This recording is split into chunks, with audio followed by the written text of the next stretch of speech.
So it was the 25th of March, 2020. I was being put to bed by my daughter, and everything was fine throughout the day. I was having in 2019, I was having a couple erratic periods, but I didn't think much about it. Um, I would, in the evening time, I would get this really a feeling of feeling extremely hot. But I didn't think much of that either because we live in the tropics. So I just said, well, I have to get an extra means of getting air. But that 25th night, I was being put in bed and I felt my heart racing. Now, I've had slight, very, very slight panic attacks, but they attributed that to the trauma of breaking my neck.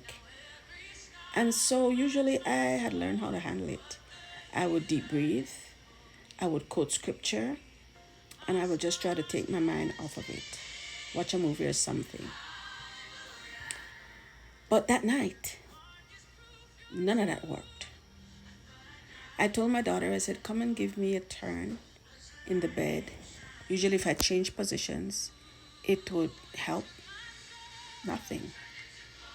I felt like I was being suffocated. I felt like I was being unalived. And that scared me, which did not help because that accelerated my heart rate even more.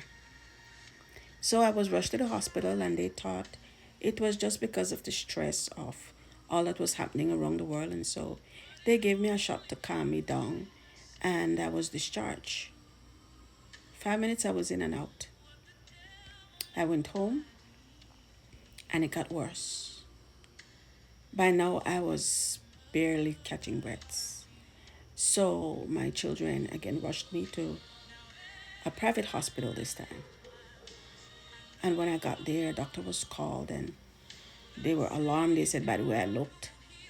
And they started running tests. They did EKG, that was fine. They did blood tests, that was fine. They did everything that they could physically do, and I was fine.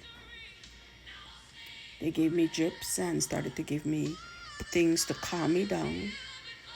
And after about an hour or so, I calmed down some and I went home. But when I went home, it started all over again. The racing of the heartbeat and all that. Well, because the drugs were in my system, I tried my best to just cope until morning. That's when the not sleeping started. I got like maybe half an hour to an hour that night. And in the morning, when I got up,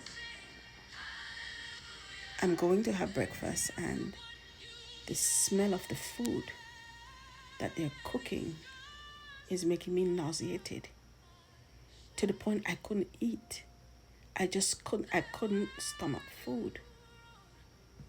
And I'm like, what's going on? What's going on with my body? This is not normal. I've never felt this way. And then here comes the attacks again of the racing heartbeat, which I was later diagnosed with anxiety. The racing heartbeat there.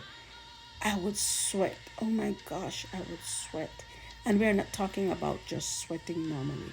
I'm talking about you get a huge towel and you can sap the water, the sweat off my body and wring it out. I mean, I have to be changing an outfit like every hour. I am soaked with sweat. And I'm going back and forth to the doctors. And they're trying everything. At this point, my blood had plummeted to 7. I was weak because I wasn't eating. I wasn't sleeping. All I felt was this darkness, like this doom and gloom. But as I said, I'm a believer. And I have praying people. And my family, they started to pray. I wish I could say that it ended there, but it got worse. Join me again and I'll tell you. I'll share my journey with you.